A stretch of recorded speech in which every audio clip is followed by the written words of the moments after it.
Colossenses capítulo 1, verso 13 e 14, assim diz a palavra de Deus: Ele nos libertou do império das trevas e nos transportou para o reino do Filho do seu amor, no qual temos a redenção, a remissão dos pecados.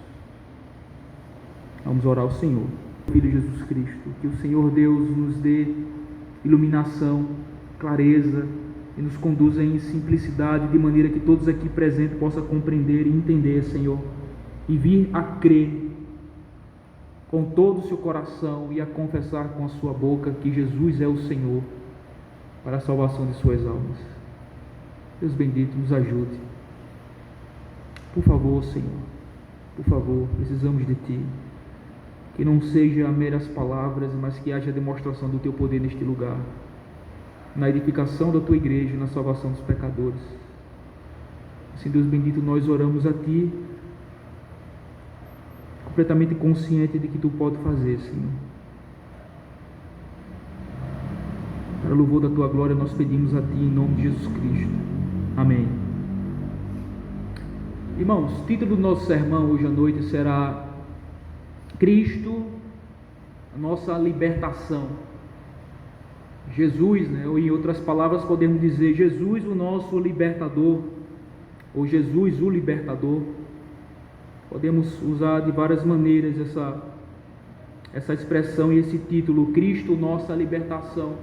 É evidentemente que todo o teor do sermão será fundamentado no fato de que Cristo é aquele que tem o poder de libertar pecadores que estão mortos nos seus delitos e pecados, escravizados por conta do seu pecado, libertá-lo dessa condição deplorável e miserável que o homem se encontra naturalmente, por conta do seu pecado, por conta da sua rebeldia, por conta da sua fragilidade, por conta das suas transgressões da lei de Deus, na qual nós vimos.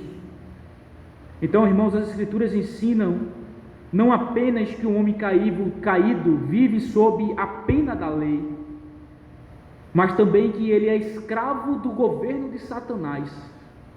Eu sei que isso é um assunto que muitas pessoas não gostam de ouvir, né? Quem gosta de ouvir que é escravo de Satanás? Mas é algo que nós precisamos anunciar e pregar para as pessoas, porque isso é uma realidade bíblica. A Bíblia ensina exatamente isso, de que o homem natural, por conta do seu pecado e sua rebelião contra o Criador, ele se colocou debaixo da escravidão de Satanás.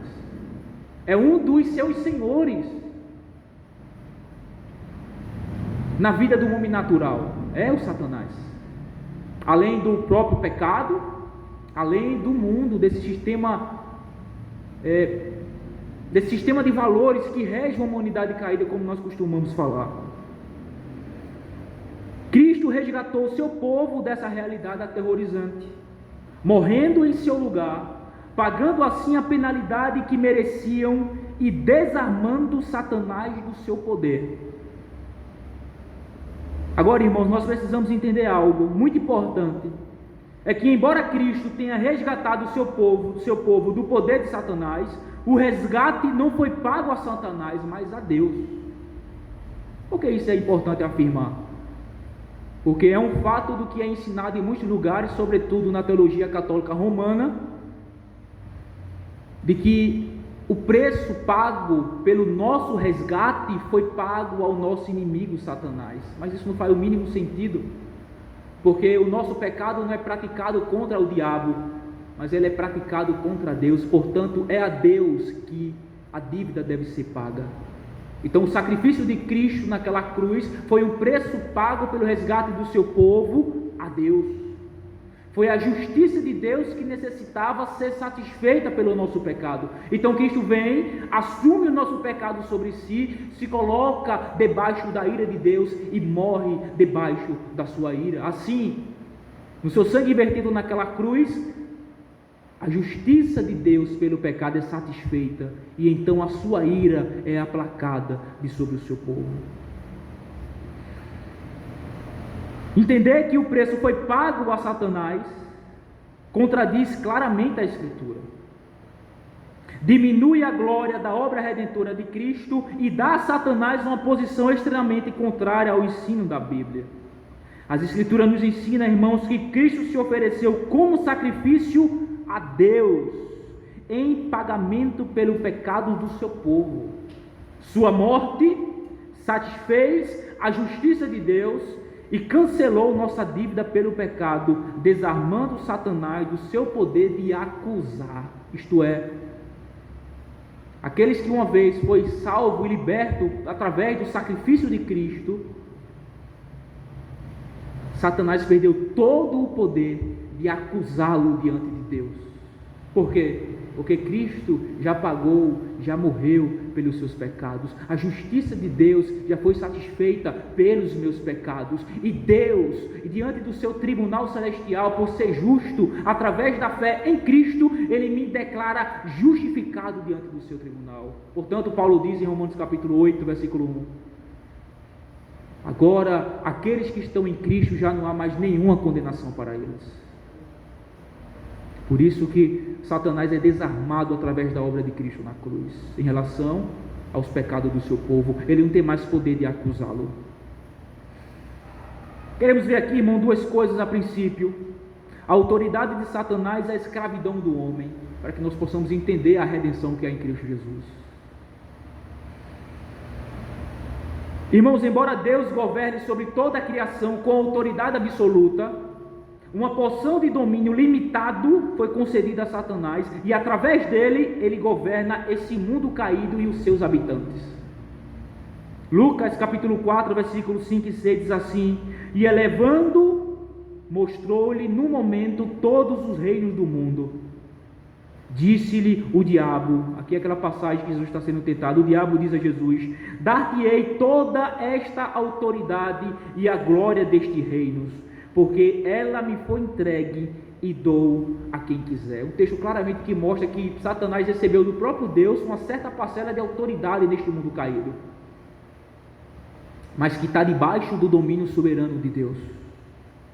Irmãos, na queda, o mundo e os seus habitantes ficaram sob o domínio de Satanás. No entanto, devemos ter em mente que esse domínio está sujeito à vontade de Deus. A declaração de Satanás em Lucas 4, versículo 6 não foi à toa. Há um sentido real em que este mundo caído está sob o domínio dele. 1 de João, capítulo 5, versículo 19, diz assim: sabemos que somos de Deus e que o mundo inteiro jaz no maligno. Nós somos de Deus, aqueles que foram libertados pelo sangue de Cristo, salvos através da obra de Cristo e pela fé no seu nome. Mas o mundo inteiro jaz no maligno. A palavra inteiro refere-se não apenas à humanidade coletivamente, mas também a todo indivíduo fora de Cristo. E a palavra jaz vem de uma palavra que significa repousar ou pender, ou seja, a humanidade em geral não está lutando para se libertar do governo de Satanás, mas vive em conformidade com ele. Todos aqueles que estão fora de Cristo, por conta da sua condição espiritual diante de Deus, de morte espiritual, de escravo do pecado, escravo do mundo e escravo de Satanás, ele não está lutando para se libertar dele. Ao contrário, a sua vida é vivida em conformidade com a vontade dele. Porque todos aqueles que estão fora de Cristo faz parte de um mundo caído que jaz no maligno. Um mundo que repousa no colo do maligno. Essa é a ideia da palavra jaz, né? Repousar. Então imagina aí a figura de um bebezinho no colo de uma mãe, né? Ou um bebezinho sendo balançado no seu berço. Ele está repousando, ele está jazendo naquele berço, em paz e em tranquilidade, não lutando para se livrar dele.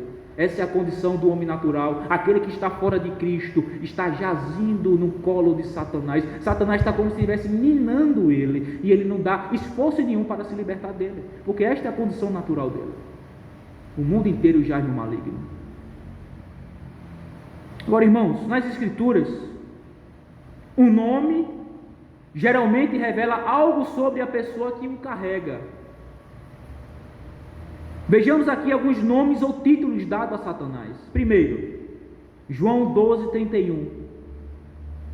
Chegou o momento de ser julgado este mundo, e agora o seu príncipe será expulso. João 14:30. Já não falarei mais muito convosco, porque aí vem o príncipe deste mundo, e ele nada tem em mim. João 16:11. Do juízo, porque o príncipe deste mundo já está julgado. Qual é o título que é atribuído aqui a Satanás? O príncipe deste mundo. A palavra príncipe vem de uma palavra que também pode ser traduzida como comandante ou chefe. Esse mundo refere-se à grande massa da humanidade que vive alienada de Deus e rebelde à sua vontade. Então Satanás é o grande chefe, o grande príncipe, o grande governante deste mundo caído e hostil à vontade de Deus. Em 2 Coríntios, capítulo 4, versículo 4, diz assim: nos quais o Deus desse século cegou o entendimento dos incrédulos, para que não lhes resplandeça a luz do evangelho da glória de Cristo, o qual é a imagem de Deus. Qual é o título que é atribuído aqui a Satanás? O Deus desse século. O texto chama Satanás de o Deus desse século. Existe apenas um único Deus vivo e verdadeiro, como nós sabemos, de acordo com 1 Coríntios 8, versículo 4 e 6. E existe só um único Deus vivo e verdadeiro. Mas este mundo caído segue Satanás como se ele fosse seu Deus, fazendo a vontade dele, porque está debaixo do seu governo e do seu domínio. Embora Satanás não possua os atributos de Deus, ele se exibe como Deus e deseja ser adorado como Deus. E pasmem, num certo sentido, todos aqueles que estão fora de Cristo são adoradores de Satanás, porque anda e vive de acordo com a sua vontade, debaixo do seu governo e debaixo do seu domínio. Em Efésios capítulo 2, versículo 2, um outro termo que a Bíblia emprega para se referir a Satanás: nos quais andaste outrora segundo o curso deste mundo, segundo o príncipe da potestade do ar, do espírito que agora atua nos filhos da desobediência. Esse texto nos ensina que Satanás é um espírito e não está sujeito a restrições materiais do homem. Seu poder e autoridade vão muito além de qualquer príncipe ligado à terra, pois ele possui verdadeiro poder e influência sobre os espiritualmente mortos, conforme o versículo 1 de Efésios capítulo 2, aqueles que estão mortos nos seus delitos e pecados. Aqui o texto que é usado, ou o termo que é usado para ele, é o príncipe do ar, o príncipe da potestade do ar, para se referir ao seu poder. E todos aqueles que estão mortos nos seus delitos e pecados estão debaixo do seu domínio, da sua influência, do seu governo, do seu poder. Agora, irmãos, precisamos perguntar: como o homem caído é descrito nas Escrituras? Qual a relação do homem caído e Satanás? Vejamos algumas coisas. Primeiro, diz as Escrituras que o homem caído, e com isso eu estou me referindo ao homem não cristão, aquele que estão fora de Cristo, alienado de Deus, separado da comunidade do povo de Deus, sem esperança e sem Deus no mundo, morto nos seus delitos e pecados. A Bíblia chama o homem caído de o filho do diabo. Certamente você não quer ser chamado de filho do diabo, não é? Quem que quer? Mas o próprio Deus, através da sua palavra, chama pessoas de filho do diabo, uma vez que essas pessoas não estão em Cristo. Por exemplo, 1 de João capítulo 3, versículo 8 e versículo 10. Aquele que pratica o pecado procede do diabo. Aquele que pratica, isto é, um estilo de vida, um modo de viver, no pecado, na imundícia, na transgressão, na rebeldia contra Deus, diz a Bíblia, procede do diabo. Porque o diabo vive pecando desde o princípio. Para isso se manifestou o Filho de Deus, para destruir as obras do diabo. Versículo 10 diz: nisto são manifestos os filhos de Deus e os filhos do diabo. Veja, Existem dois grupos no mundo, né? Os filhos de Deus e os filhos do diabo. Todo aquele que não pratica justiça não procede de Deus, nem aquele que não ama a seu irmão.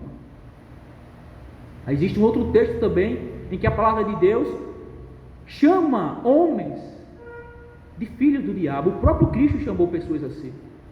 Em João 8,44, vós sois do diabo, que é o vosso pai, e quereis satisfazer-lhes os desejos. Ele foi homicida desde o princípio e jamais se firmou na verdade, porque nele não há verdade. Quando ele profere mentira, fala do que lhe é próprio, porque é mentiroso e pai da mentira. O próprio Jesus chamando os religiosos daquela época de filhos do diabo. Vocês têm por pai o diabo, porque vocês querem matar a mim. Vocês querem imitar o seu pai, que é homicida desde o princípio. Vocês querem andar nas pisaduras do seu pai, que é mentiroso desde sempre. Irmãos, esse texto nos ensina que o homem caído é um filho do diabo, pois ele reflete o caráter e a vontade do diabo, qual é o seu pai. Esse último verso de João 8,44, Jesus declarou que os fariseus pertenciam ao seu pai, o diabo, e que queriam fazer os seus desejos, o desejo do seu pai, o que? Matar a Jesus, levantar falso testemunho contra Cristo para levá-lo à cruz, para matá-lo. Mas existe uma outra coisa que a Bíblia fala a respeito da relação do homem caído e Satanás. Diz que o homem caído vive debaixo da potestade de Satanás. Atos 26:18 diz assim: para lhe abrires os olhos e os converterem das trevas para a luz e da potestade de Satanás para Deus, a fim de que recebam eles a remissão de pecados e herança entre os que são santificados pela fé em mim. Isso aqui é aquele testemunho que Paulo está dando diante do rei, falando a respeito da sua conversão e para o que Deus o chamou, para converter pessoas, pecadores, das trevas para a luz, da potestade de Satanás para Deus. Isso é o mistério que Paulo recebeu de Deus, através da pregação do Evangelho. Veja, essa palavra aí, potestade, vem de uma palavra que também pode ser traduzida como poder ou autoridade, ou seja, o homem caído está debaixo da autoridade e poder de Satanás. Em Colossenses 1,13, o texto que nós lemos, né? O domínio de Satanás é descrito como sendo de trevas espirituais e morais. Essa é a condição do homem. Trevas espirituais e morais, as quais fazem parte do poder e do governo de Satanás, debaixo do qual o homem caído está. Mas existe uma terceira coisa que a Bíblia fala a respeito da relação do homem caído e Satanás. É que o homem caído anda segundo a vontade de Satanás. O homem caído anda, vive segundo a vontade do diabo. Efésios 2:2, nos quais andaste outrora, segundo o curso deste mundo, segundo o príncipe da potestade do ar, do espírito que agora atua nos filhos da desobediência. Claramente o texto falando a respeito da condição dos efésios antes de Cristo o libertar. Eles andavam segundo o curso deste mundo, mundo este que jaz no maligno, repousa no colo do diabo, que o tem como seu príncipe, segundo o príncipe da potestade do ar. Irmãos, o homem caído é marcado pela desobediência a Deus e por andar de acordo com a vontade do diabo. Os homens caídos são corretamente chamados de filhos da desobediência, nos quais o diabo está trabalhando. A palavra atua vem da palavra que significa estar ativo, trabalhar eficazmente ou energicamente com poder. O homem natural, irmão, está debaixo desse poder e dessa influência, nos quais o próprio Satanás atua ativamente na vida destes, conduzindo eles, direcionando seus passos de acordo com a sua vontade e necessariamente e consequentemente contra a vontade de Deus. Mas existe mais coisas que a palavra de Deus diz a respeito do homem em relação ao diabo. A quarta coisa é que o homem caído está cego pelo diabo. Cego pelo diabo. 2 Coríntios capítulo 4, versículo 4 diz: nos quais o Deus desse século cegou o entendimento dos incrédulos, para que não lhes resplandeça a luz do Evangelho da glória de Cristo, o qual é a imagem de Deus. O Deus desse século cegou o entendimento de quem? Dos incrédulos, dos ímpios, dos homens naturais, dos homens caídos. Aqueles homens que se recusam a acreditar no testemunho de Deus são submetidos a um terrível juízo. Eles são entregues a Satanás, que os deixa cegos espirituais e moralmente por suas mentiras e enganos. Por suas mentiras e enganos. Eu estava falando hoje com a irmã Luana no almoço, que terminei de ler um livretozinho, que eu dei até um a ela, sobre a história da tão conhecida Aparecida, Santa Aparecida, né?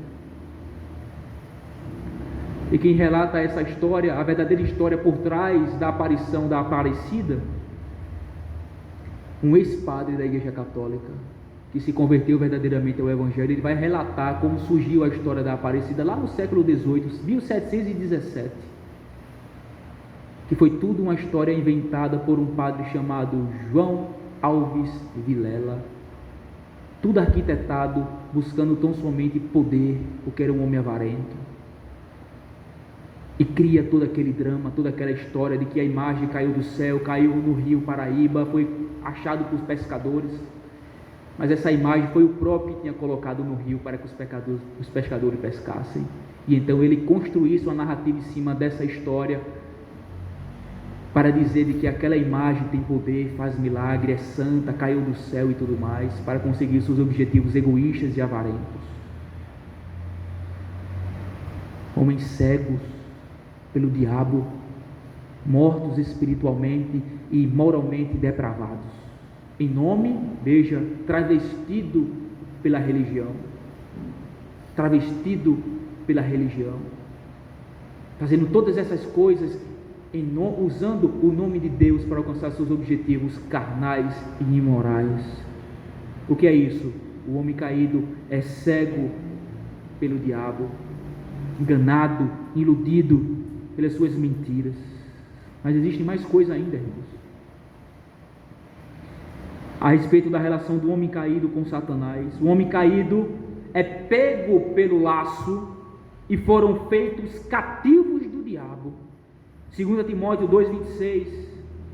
Mas também o retorno à sensatez, livrando-se eles dos laços do diabo, tendo sido feitos cativos por ele, para cumprirem a sua vontade. Aqui é aquela passagem que Paulo instrui ao jovem pastor Timóteo para não ser áspero, né, mas sim ser manso para com todos, apto para ensinar, a fim de que liberte alguns da escravidão de Satanás, tornando e trazendo eles a sensatez novamente, porque eles foram feitos cativos e caíram no laço do diabo. A palavra laço vem de uma palavra que se refere a um laço, a uma armadilha ou um nó, no qual a presa seria envolvida e capturada. Exatamente essa é a realidade do homem caído. Ele está laçado, ele está envolvido, ele está preso e foi capturado pelo diabo. Geralmente ficava escondido da vista, surpreendendo suas vítimas, as apanhando de surpresa. Homens caídos são inadvertidamente apanhados na armadilha do diabo, até que pela graça de Deus eles recuperem o juízo e escapem pela luz do Evangelho. Exatamente isso. Agora em Recife, na igreja de Recife, está acontecendo um caso lá com uma irmã, que ela está no processo de disciplina,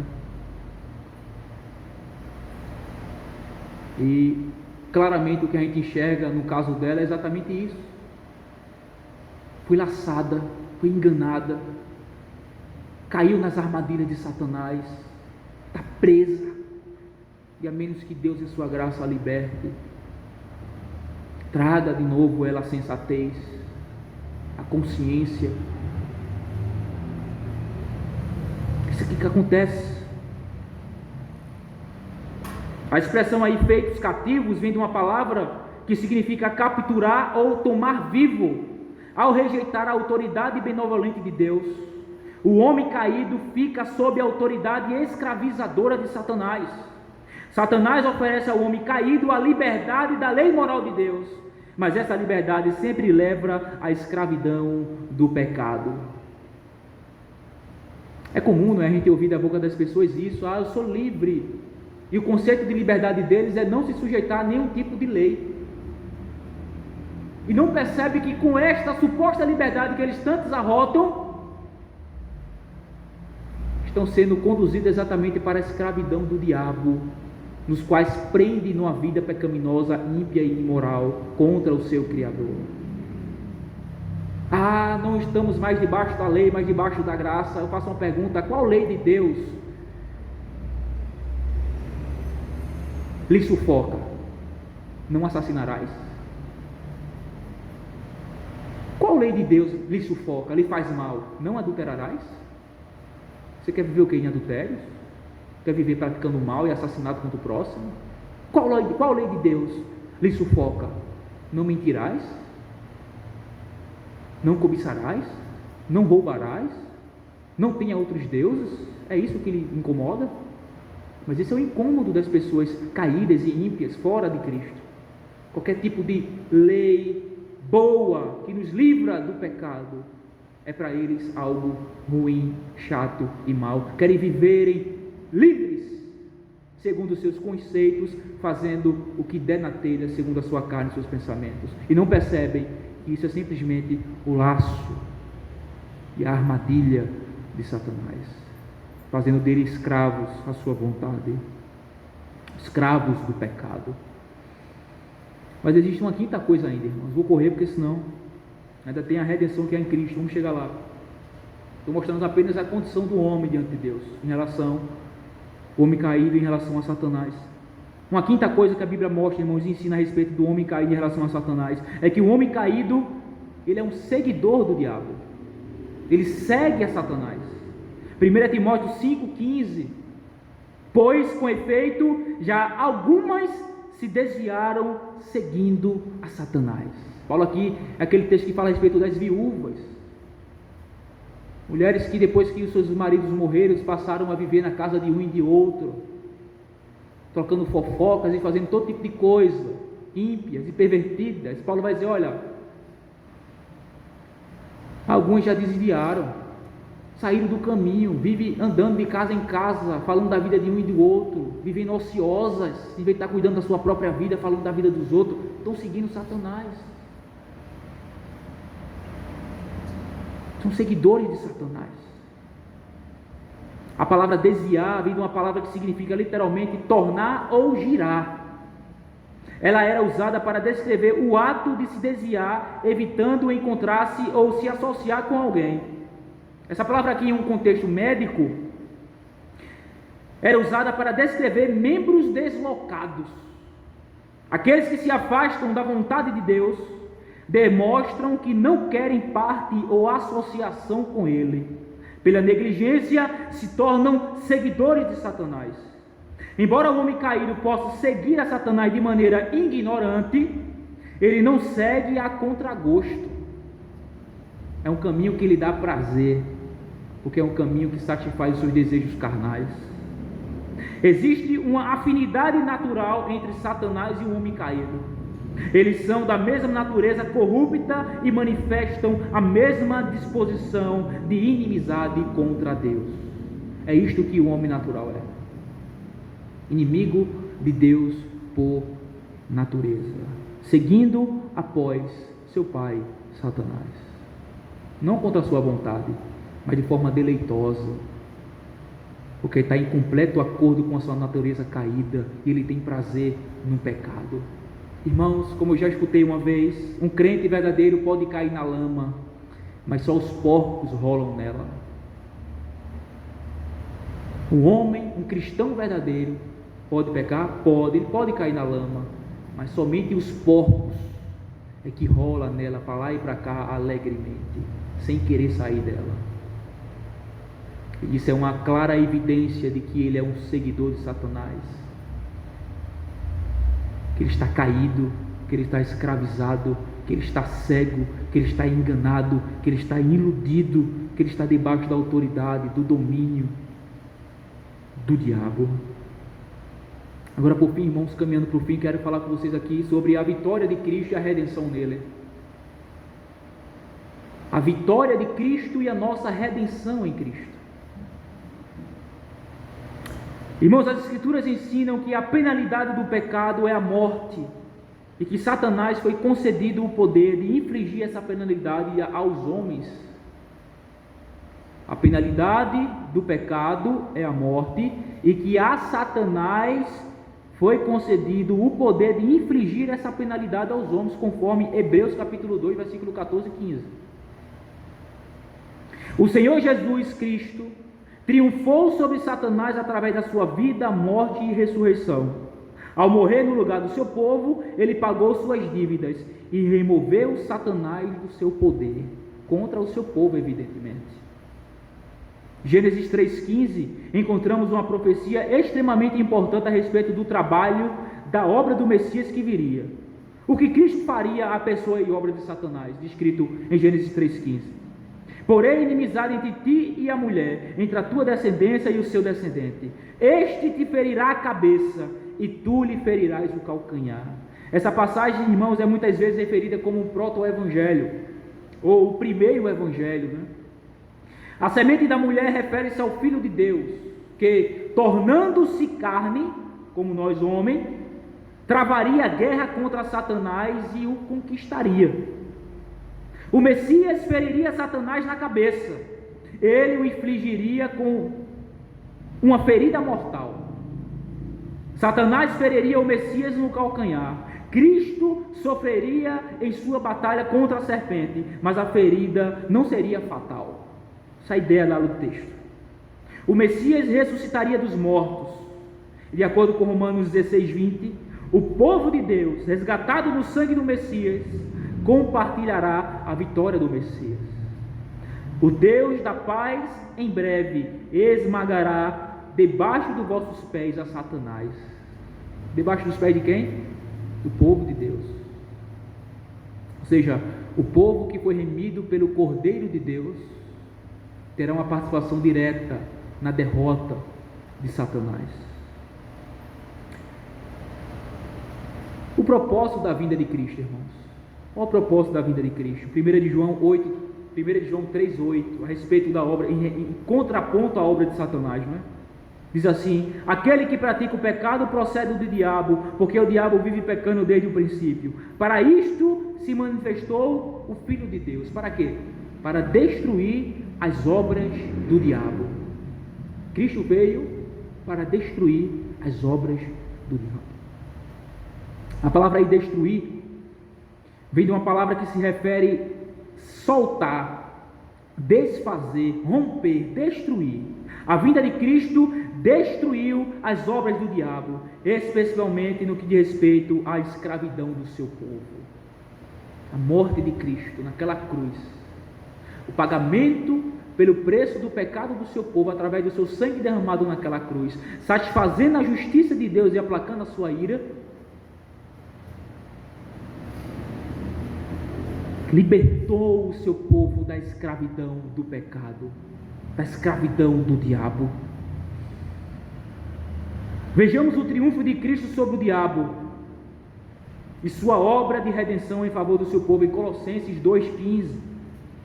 Diz assim: e despojando os principados e as potestades, publicamente os expôs ao desprezo, triunfando deles na cruz. Irmãos, a frase aí, principado e potestade, é uma referência a Satanás e aos anjos caídos. O fundamento do poder de Satanás sobre o povo de Deus sempre foi o pecado deles, que os separava de Deus, os colocava debaixo de maldição e os expunha à pena da morte. Quando Cristo se interpôs e pagou a pena ou a dívida pelo pecado do seu povo, o poder de Satanás sobre eles foi desfeito. Acabou, foi rompido. E a palavra aí que aparece no texto para despojar, vem de uma palavra que significa despir, retirar ou desarmar. A expressão publicamente os expôs vem de uma palavra que significa um exemplo de ou mostra como um exemplo, Cristo foi publicamente exposto como nossa propiciação, como nosso sacrifício. E sua morte no Calvário trouxe a derrota pública de Satanás. O triunfo de Cristo sobre o diabo e os seus anjos foi através da cruz, onde ele levou sobre si nosso pecado, sofreu em nosso lugar e cancelou o escrito de dívida que era contra nós. Irmãos, os nossos pecados nos fez ter dívidas completamente impagáveis para nós, não tínhamos condições de pagá-la, mas Cristo veio exatamente para pagar por esta dívida através da sua morte na cruz. E uma vez paga esta dívida, a nossa dívida que estava anotada na caderneta de Deus foi rasgada, porque Ele quitou, através da sua morte naquela cruz, a nossa dívida. Quitou completamente. Quitou completamente. A remoção do pecado de sobre o povo de Deus trouxe um fim para a morte e tirou o poder do diabo de infligi-la ao povo de Deus. Por isso que Paulo, falando a respeito da morte, em 1 Coríntios capítulo 15, lá no finalzinho do capítulo, ele vai dizer: tragada foi a morte na vitória de Cristo. Onde está a morte, o teu aguilhão? Onde está a morte, a tua vitória? O sacrifício de Cristo nos liberta, irmãos. Tira o pecador debaixo da autoridade, do poder e da escravidão infligida pelo diabo. Em Hebreus capítulo 2, versículo 14 e 15, diz assim: visto pois que os filhos têm participação comum de carne e sangue, deste também ele igualmente participou, para que por sua morte destruísse aquele que tem o poder da morte, a saber, o diabo, e livrasse todos que pelo favor da morte estavam sujeitos à escravidão por toda a vida. Quem foi esse que se fez participante da nossa carne e sangue? Jesus Cristo, para que através da sua morte destruísse o poder da morte, aquele que tem o poder da morte, o diabo, nos libertasse da escravidão, da morte e do pecado e do diabo por toda a vida. A palavra participar tem como significado compartilhar, ter participação ou comungar. Todos os homens compartilham uma comunhão comum na carne e no sangue e uma comunhão comum nas aflições da queda. O eterno Filho de Deus uniu-se à nossa comunhão de carne e sangue, ou seja, se fez homem e bebeu do nosso cálice de miséria. O diabo tinha poder sobre a morte no sentido de poder acusar justamente a humanidade do pecado e exigir a justa penalidade da morte. Cristo pagou essa pena e silenciou todas as acusações do diabo de sobre o seu povo. Meus irmãos, atente para essa palavra. Você que hoje entrou nessas portas dessa igreja, eu descrevi para vocês qual é a condição do homem natural, do homem caído, sobretudo na relação com o diabo, com Satanás, o inimigo das nossas almas. E você viu que é uma condição deplorável, triste, miserável do homem natural, aqueles que estão fora de Cristo. Você talvez pergunte: então o que fazer, pastor, se essa é a condição de um homem caído, do qual eu sou, de um homem fora de Cristo, do qual eu sou? Não tem segredo, meus amigos. É atender o chamado do Evangelho, é atender o chamado de Deus e obedecer a sua ordem, o qual Ele proclama a todos os homens em todos os lugares que se arrependam e que creiam em Jesus Cristo para a salvação das suas vidas, para o perdão dos pecados, para a libertação da escravidão, de tudo isso que você acabou de ouvir. E então receba gratuitamente vida eterna através da fé no nome do Filho de Deus. Porque como você acabou de ouvir, a única maneira de sermos libertos verdadeiramente do poder e da influência de Satanás, da escravidão dele, é se nós, pela fé, crermos no Filho de Deus Jesus Cristo, que assumiu a nossa natureza humana, nasceu de uma Virgem Maria, de uma Virgem chamada Maria, viveu debaixo da lei, porém sem pecado, cumpriu a lei de Deus perfeitamente, de forma justa, cabal, completa, suficiente. Em tudo foi tentado, porém sem pecado, como diz as Escrituras. Viveu a vida perfeita no lugar do seu povo, em representação do seu povo, no lugar do seu povo. E por fim, ele foi condenado e pregado numa cruz, e naquela cruz ele estava assumindo o nosso lugar, assumindo a nossa culpa, assumindo o nosso pecado, a nossa transgressão, a nossa iniquidade, e se colocando voluntariamente debaixo da ira de Deus, pois Deus é justo e não tem o culpado por inocente. E assim Deus, o Pai, pune os pecados do seu povo sobre o seu Filho, o matando naquela cruz, despejando a sua ira sobre ele, e assim ele morre, verte o seu sangue para expiação do nosso pecado, sangue este que nos liberta da potestade das trevas e nos transporta para o reino do Filho do seu amor.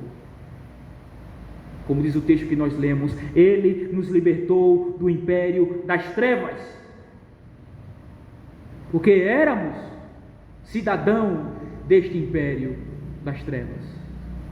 E Deus nos libertou do império das trevas e nos transportou para o reino do Filho do seu amor, no qual, em Cristo, o Filho do seu amor, temos a redenção, a remissão de todos os nossos pecados. Você crê nisso, meu amigo? Cristo, é nele que você encontra a remissão de todos os seus pecados, o perdão de todos os seus pecados, a obra que foi feita, que é completamente suficiente para expiar todos os seus pecados, no qual você tem garantia de perdão, se tão somente você se arrepender, se quebrantar, se humilhar, reconhecer ante a cruz de Cristo que você é um grande pecador, que você é um perverso, que você é um mau, um ímpio, um pervertido, que já fez coisas terríveis na vida, as quais você sequer teria coragem de dizer ao seu melhor amigo as coisas tão horríveis que você já fez, as quais, como já falei outrora, se tivéssemos as condições de pegar tudo aquilo que você já fez, que está no seu coração, que está no seu pensamento, que já passou na sua mente, colocar ela em um DVD e projetar ela aqui nesse projetor, você sairia dessa igreja correndo e nunca mais voltaria de tanta vergonha, com as coisas terríveis que você já pensou, que você já falou, que você já fez.